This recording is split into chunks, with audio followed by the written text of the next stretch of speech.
Panic gripped my heart as I stared at the unknown number flashing on my phone screen. It was an early morning in April, a time when calls usually meant trouble. I answered with a hesitant, "Hello? Lara Mitchell?" The voice on the other end was unfamiliar, urgent. "Yes, speaking." "This is St. Mary's Hospital. Your husband, Ethan Mitchell, was brought in early this morning. He's been in a traffic accident." The world seemed to tilt on its axis. Ethan, my husband of 6 years, the man who promised to grow old with me, now lying in a hospital bed. My mind raced with questions, but my voice was a mere whisper. Is he okay?" "He's stable, but we need you here, Mrs. Mitchell. Can you come?" "I'll be there as soon as I can." I hung up, my hands trembling. Ethan had been on a business trip or so, he said.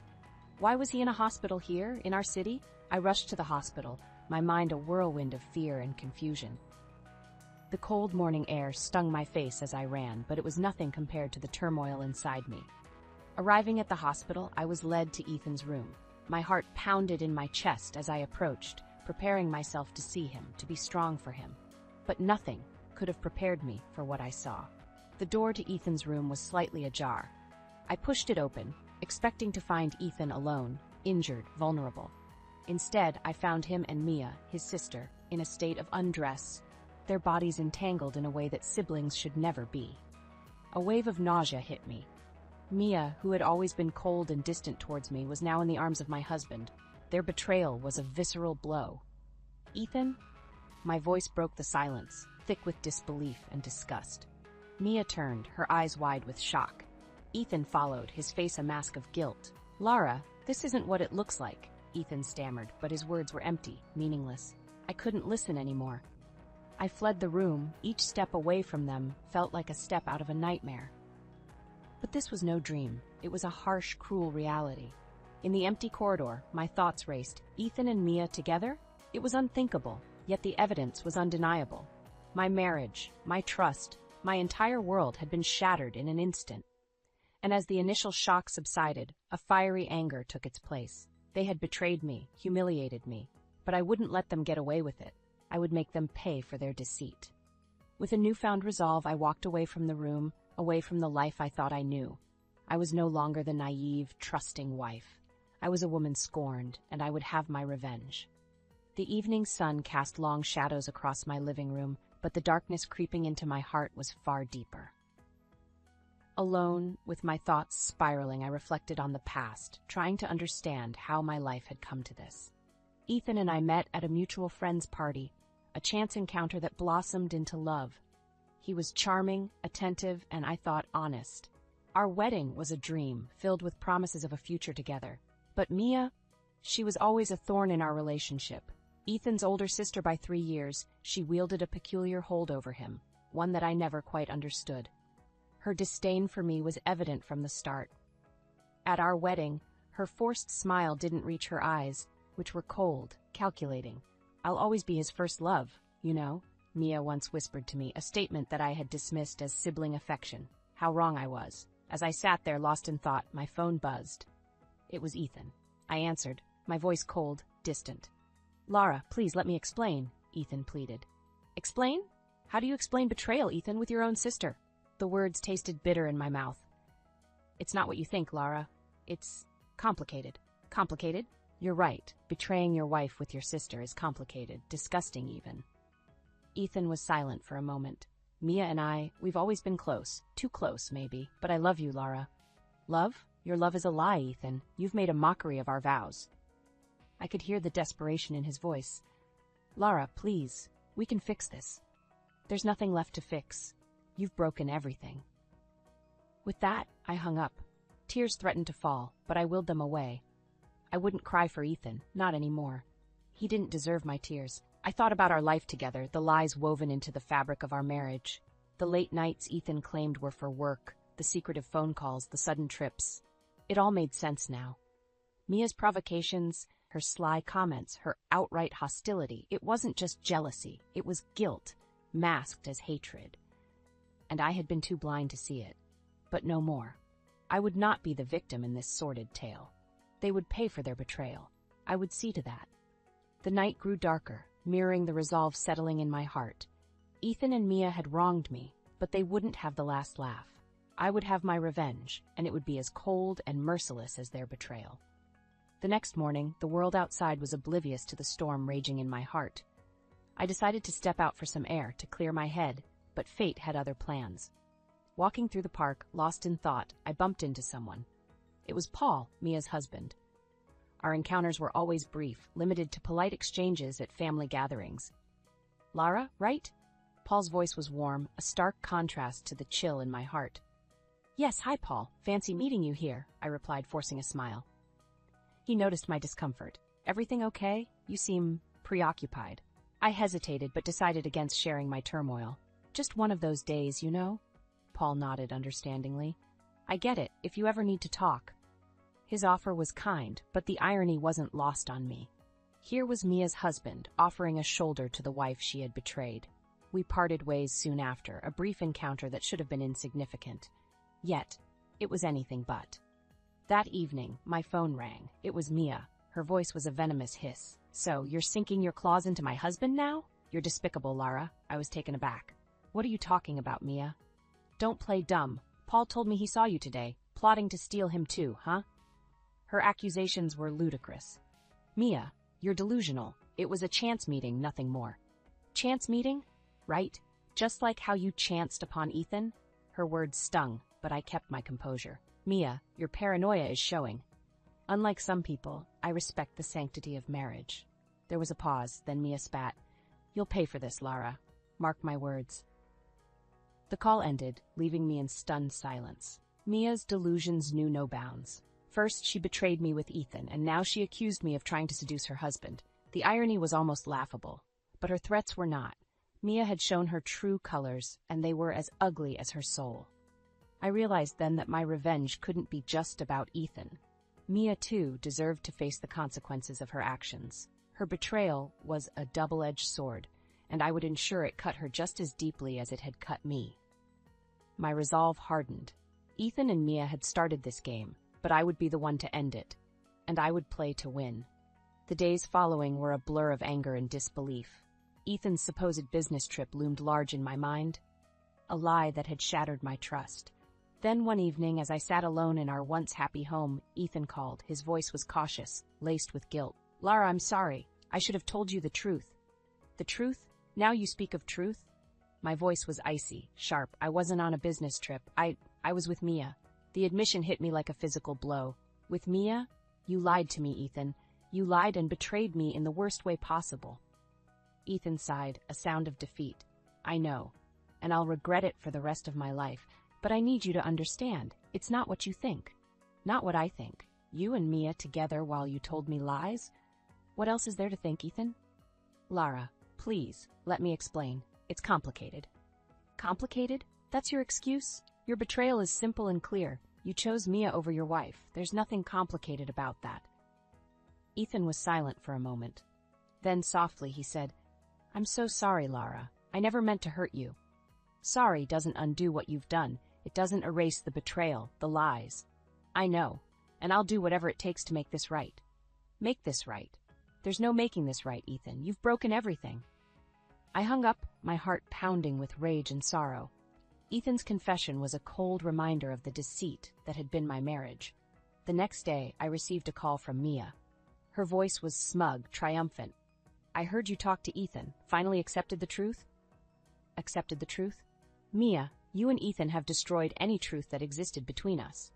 "Oh, poor Lara, always playing the victim. You know, Ethan always belonged to me. You were just a temporary distraction." Her words were like venom. "Temporary distraction? I was his wife, Mia. What you did, it's unforgivable." Mia laughed, a cold, heartless sound. "Unforgivable? Please, we're in love. That's all that matters." "Love, what you and Ethan have is not love. It's a sick, twisted betrayal. Call it what you want, but Ethan is mine now. You should just move on, Lara." "Move on? Oh, I'll move on, Mia, but not before I make sure you and Ethan pay for what you've done."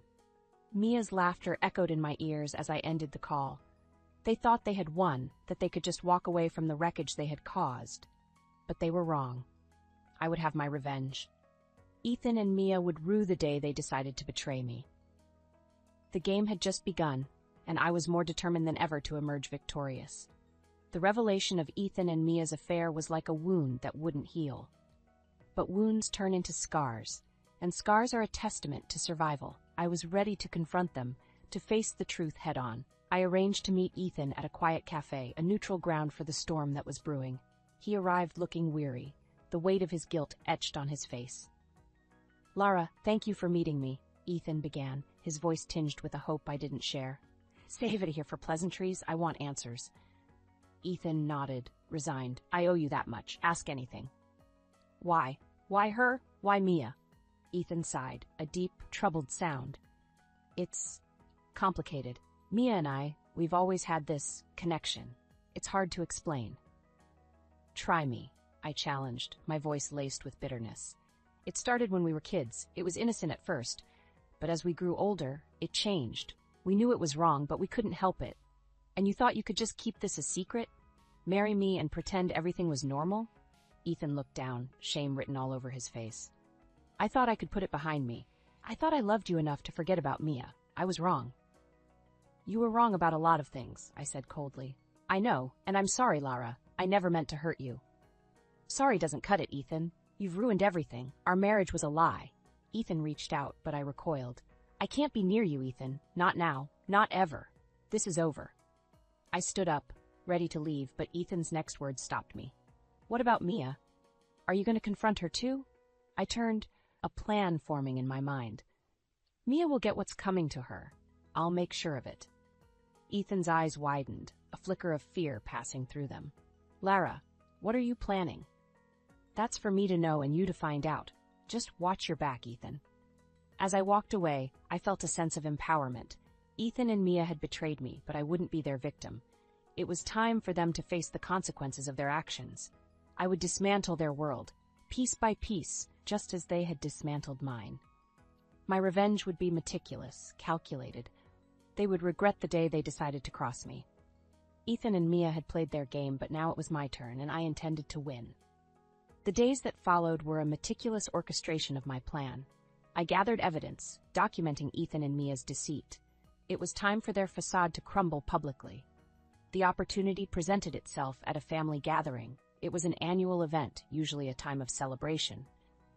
But this year, it was the stage for their unmasking.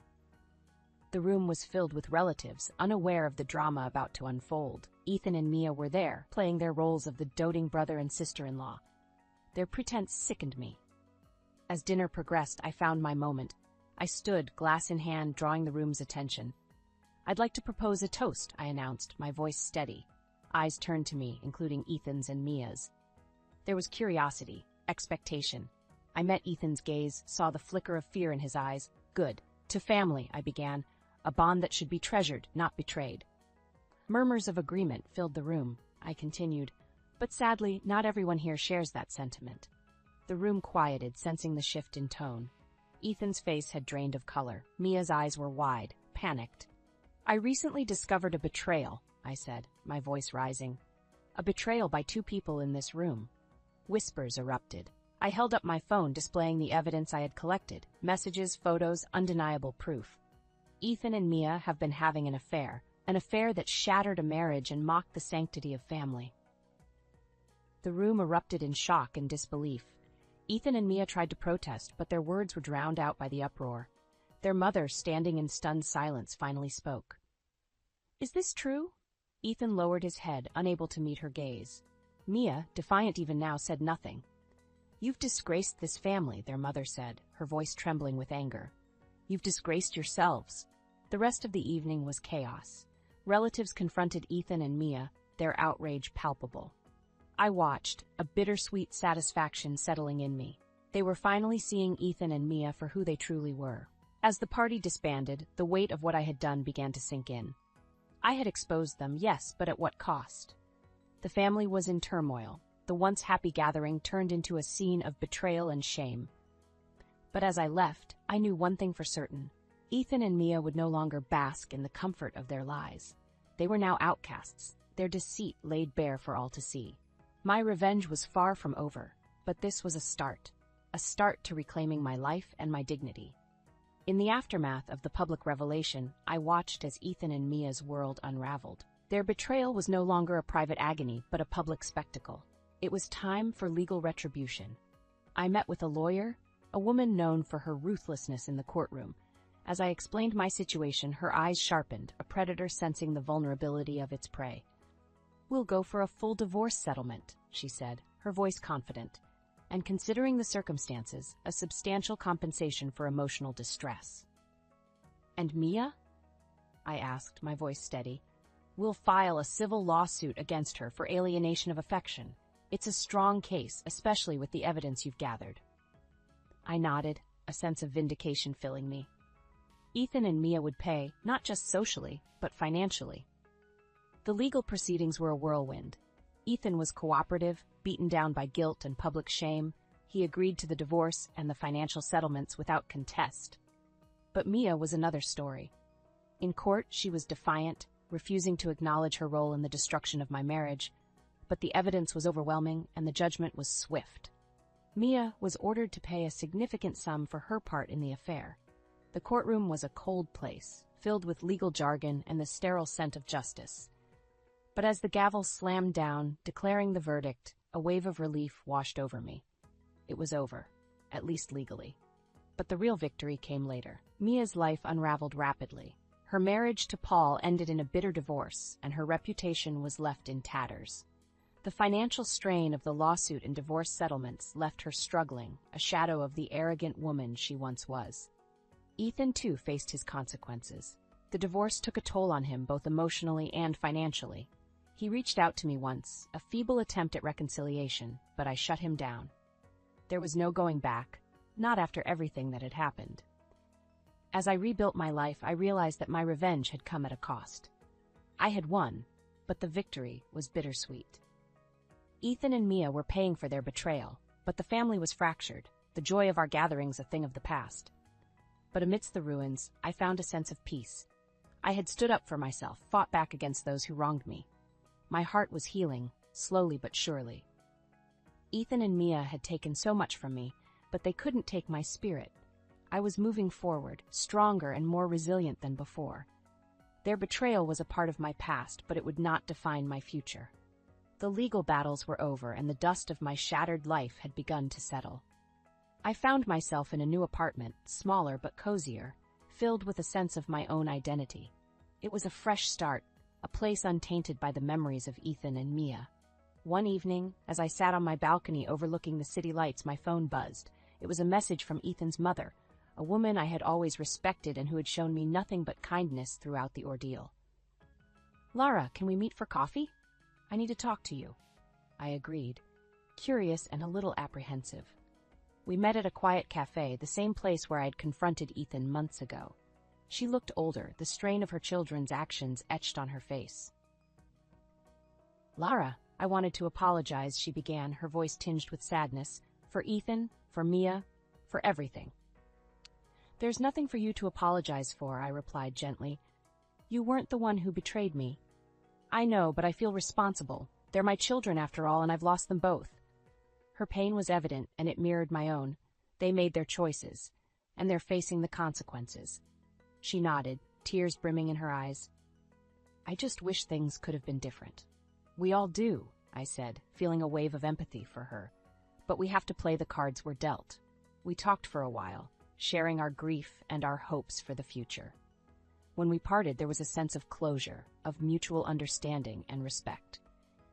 As I walked back to my apartment, I felt lighter, as if a weight had been lifted from my shoulders.